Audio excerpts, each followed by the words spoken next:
തിരുവനന്തപുരം കോർപ്പറേഷനിൽ ഭരണം ലഭിച്ചിട്ടും ബിജെപിക്കുള്ളിലെ തർക്കവും അതൃപ്തിയും ഒന്നും തീർന്നില്ലേ? ബിജെപിയെ വീണ്ടും വെട്ടിലാക്കി മുൻ ഡിജിപിയും തിരുവനന്തപുരം കോർപ്പറേഷൻ കൌൺസിലറുമായ ആർ ശ്രീലേഖ. മേയറാക്കുമെന്ന ഉറപ്പിലാണ് കോർപ്പറേഷനിലേക്ക് മത്സരിച്ചതെന്ന് ശ്രീലേഖ പറഞ്ഞു. പ്രസ്താവന വിവാദമായതോടെ തിരുത്തിയ ശ്രീലേഖ മാധ്യമങ്ങളെ പഴിചാരുകയാണ്. മാധ്യമങ്ങൾ കള്ളക്കഥ പ്രചരിപ്പിക്കുന്നുവെന്ന് ഫേസ്ബുക്ക് പോസ്റ്റിട്ടു. അതേസമയം ശ്രീലേഖ പറഞ്ഞത് ശ്രദ്ധയിൽപ്പെട്ടില്ലെന്നായിരുന്നു മേയർ വി രാജേഷിന്റെ പ്രതികരണം. ജയിച്ച് വന്നാൽ ചിലപ്പോൾ മേയറായിട്ട് പരിഗണിക്കാം എന്ന് പറഞ്ഞിട്ടുണ്ടായിരുന്നു. ഇലക്ഷന് ഞാൻ നിൽക്കുന്നില്ല എന്ന് ഞാൻ 2-3 പ്രാവശ്യം പറഞ്ഞതാണ്. പക്ഷെ നിർത്തിയപ്പോൾ അവർ പറഞ്ഞിരുന്നത് വെറും കൌൺസിലറായിട്ട് നിർത്തുന്നില്ല. ഞാൻ പറഞ്ഞതാണല്ലോ അതൊക്കെ. കേന്ദ്രം പലതരത്തിലുള്ള നമ്മുടെ സംസ്ഥാന ഘടകം പല സ്ഥലത്തിലുള്ള ആൾക്കാരുമായിട്ട് ചർച്ച നടത്തി അവസാനം ഒരു തീരുമാനം എടുക്കുക. അപ്പൊ അങ്ങനെ എടുത്ത തീരുമാനമാണ് രാജേഷിനെ മേയറാക്കുക എന്നുള്ളത്. അതിനോട് ഞാൻ 100% അംഗീകരിച്ച ഒരു വ്യക്തിയുമാണ്. ഞാൻ അതൃപ്തി ഉണ്ടെന്ന് ആരോടും പറഞ്ഞിട്ടില്ല. സ്ഥാനാർത്ഥിയാകുമ്പോൾ അങ്ങനെ ഒരു ആഗ്രഹം പാർട്ടിക്ക് ഇവിടെ സംസ്ഥാന നേതൃത്വത്തിന് ഉണ്ടായിരുന്നെങ്കിൽ ആ ആവശ്യം ആ ആഗ്രഹം ഞാൻ അംഗീകരിക്കുന്നു. ഇപ്പൊ അങ്ങനെ ഒരു ആവശ്യമല്ല ഉണ്ടെന്നുള്ളത് അത് ഞാൻ അംഗീകരിക്കുന്നു. ഓഫർ വന്നിട്ടില്ല.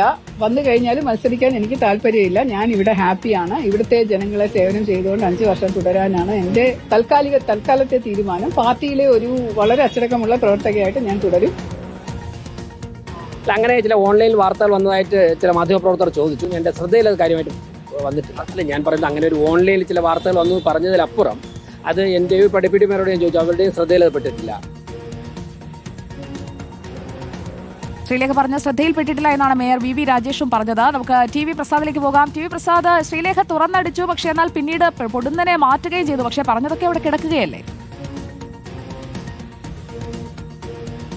അതുതന്നെയാണ്. മാറ്റിയാലും കുറച്ച് ഭാഗങ്ങൾ അവിടെ തന്നെയുണ്ട് സുജി. അതായത് മേയറാക്കാമെന്ന് പറഞ്ഞ് മത്സരിപ്പിച്ച് പറ്റിച്ചു എന്ന് തന്നെയാണ് ഇപ്പോഴും ഉറച്ചു നിൽക്കുന്നത്. പക്ഷേ അതൃപ്തിയൊന്നുമില്ല എന്നുള്ളതാണ് ഇപ്പോൾ പറഞ്ഞതിലുള്ള ഒരു മാറ്റം. പക്ഷേ ആദ്യം ആ യൂട്യൂബ് വഴി യൂട്യൂബിന് കൊടുത്തതിൽ അവർ പറയുന്നത് ഇനിയിപ്പോൾ കേന്ദ്ര നേതൃത്വം അങ്ങനെ ഒരു തീരുമാനമെടുത്തു, പിന്നെ പോട്ടെ പുല്ലേ എന്ന് പറഞ്ഞുകൊണ്ട് പോകാൻ കഴിയില്ല, കാരണം ഇവിടെ ജനങ്ങളുണ്ട്, വോട്ട് ചെയ്ത് ജയിപ്പിച്ച ജനങ്ങളുണ്ട് എന്നുള്ളതാണ് പറയുന്നത്. കൃത്യമായ അതൃപ്തി ആ വാക്കുകളിൽ ഉണ്ടായിരുന്നു. പക്ഷേ പിന്നീട് മാധ്യമങ്ങളോട് പറഞ്ഞ സമയത്ത് തനിക്ക് അതൃപ്തിയൊന്നുമില്ല എന്ന് പറഞ്ഞിരുന്നു. പക്ഷേ ഇതിലുള്ളൊരു പ്രശ്നം സുജയ, ഇതിൽ പെട്ടുപോയത് BJPയുടെ സംസ്ഥാന നേതൃത്വവും പ്രത്യേകിച്ച് രാജീവ് ചന്ദ്രശേഖറുമാണ്. അതായത് രാഷ്ട്രീയമായി ഒരു പരിചയവുമില്ലാത്ത ആർ ശ്രീലേഖയെ മേയറാക്കാം എന്ന വാഗ്ദാനം എന്തിനാണ് കൊടുത്തത് എന്ന ചോദ്യമുണ്ട്. അത് പാർട്ടിയോടൊക്കെ ആലോചിച്ചിട്ടാണോ അങ്ങനെ ഒരു വാഗ്ദാനം കൊടുത്തത് എന്നുള്ളതാണ് പ്രധാനപ്പെട്ട കാര്യം.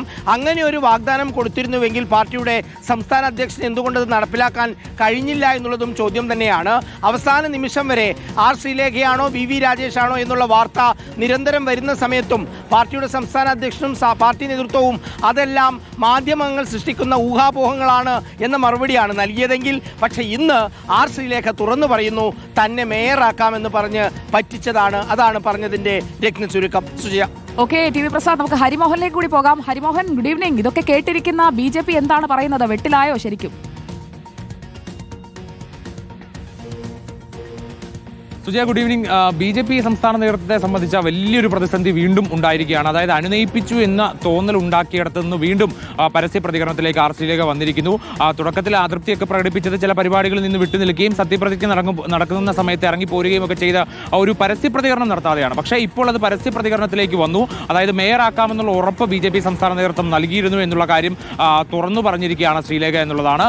പക്ഷേ അത് അവസാന നിമിഷം കേന്ദ്ര നേതൃത്വം ഇടപെട്ടുകൊണ്ട് തന്റെ മേയർ സ്ഥാനം പോകുന്നു, അല്ലെങ്കിൽ മറ്റൊരാൾ സ്ഥാനത്തേക്ക് വരുന്നു. പക്ഷേ എന്തൊക്കെ പറഞ്ഞാലും താൻ BJP പ്രവർത്തകയാണ്, കൗൺസിലറായി തന്നെ താൻ തുടരും എന്നുള്ള കാര്യമൊക്കെ പറയുമ്പോൾ പോലും ഒരു അതൃപ്തി മറച്ചു വെക്കാതെ തന്നെ, അതായത് തനിക്ക് അങ്ങനെ ഒരു വാഗ്ദാനം ലഭിച്ചിരുന്നു എന്നുള്ളത് ഇപ്പോൾ ദിവസങ്ങൾക്ക് ശേഷം, ഭരണം ലഭിച്ച ദിവസങ്ങൾക്ക് ശേഷം അവരത് പറയുന്നു എന്നുള്ളതാണ്. മാത്രമല്ല നിയമസഭാ തെരഞ്ഞെടുപ്പിൽ മത്സരിക്കില്ല എന്നുള്ള കാര്യം കൂടിയാണ് ശ്രീലേഖ ഇതിനോടൊപ്പം കൂട്ടിച്ചേർക്കുന്നത്.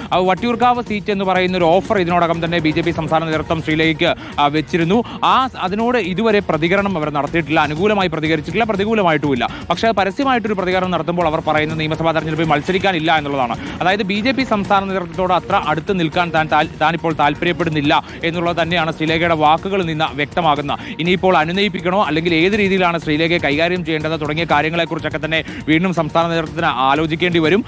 തുറന്നു പറയുന്നതിൽ ശ്രീലേഖ ഒട്ടും മടിയും കാണിക്കാത്ത സ്ഥിതിക്ക് ഇനിയിപ്പോൾ അത്തരത്തിൽ ഏത് നീക്കം വേണം എന്നുള്ളത് എല്ലാവരും കൂടി ആലോചിച്ചേ എടുക്കുകയുള്ളൂ. കാരണം ഇതിനോടകം തന്നെ ശ്രീലേഖ നടത്തിയിട്ടുള്ള ചില നീക്കങ്ങൾ, ഈ MLA ഓഫീസൊക്കെയായി ബന്ധപ്പെട്ട് നടത്തിയിട്ടുള്ള നീക്കങ്ങളിലൊക്കെ തന്നെ കടുത്ത കടുത്ത അതൃപ്തിയുണ്ട് നേതൃത്വത്തിന്. കാരണം അവരുമായിട്ട് കൂടി ആലോചിക്കാതെ ഇങ്ങനെ ഒരു നീക്കം നടത്തി.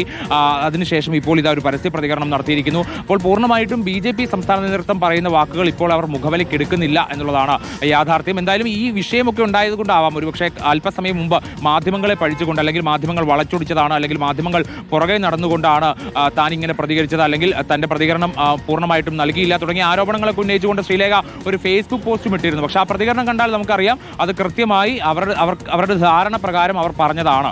ആദ്യം ഒരു ഓൺലൈൻ മാധ്യമത്തിന് അവർ ഇരുന്നു കൊണ്ട് കൃത്യമായി സംസാരിച്ചു കൊടുക്കുന്നു. അതിനുശേഷം ഇന്ന് മുഖ്യധാരാ മാധ്യമങ്ങൾ ചെല്ലുന്ന സമയത്തും അവർ അതേ നിലപാട്, അതായത് എങ്ങനെയാണോ BJP സംസ്ഥാന നേതൃത്വം തന്നോട് വാഗ്ദാനം ചെയ്ത അതേ കാര്യങ്ങൾ അവർ വീണ്ടും ആവർത്തിക്കുകയാണ് ചെയ്യുന്നത്. അതായത് ഈ കാര്യങ്ങളൊക്കെ തുറന്നു പറയണമെന്ന് അവർക്കുണ്ടായിരുന്നു. അവർ അത് പറയുകയും ചെയ്തു, അതൃപ്തി അറിയിക്കുകയും ചെയ്തിട്ടുണ്ട്. ഇനിയിപ്പോൾ സംസ്ഥാന നേതൃത്വത്തിന്റെ കയ്യിലാണ് ബാക്കി കാര്യങ്ങൾ. അവർ ഏത് രീതിയിലാണ് ഇത് ആലോചിച്ച് ഒരു അനുനയത്തിലേക്ക് കൊണ്ടുവരിക എന്നുള്ളതാണ് ഇനിയിപ്പോൾ വരും ദിവസങ്ങളിൽ കാണേണ്ടത്. സുജയ.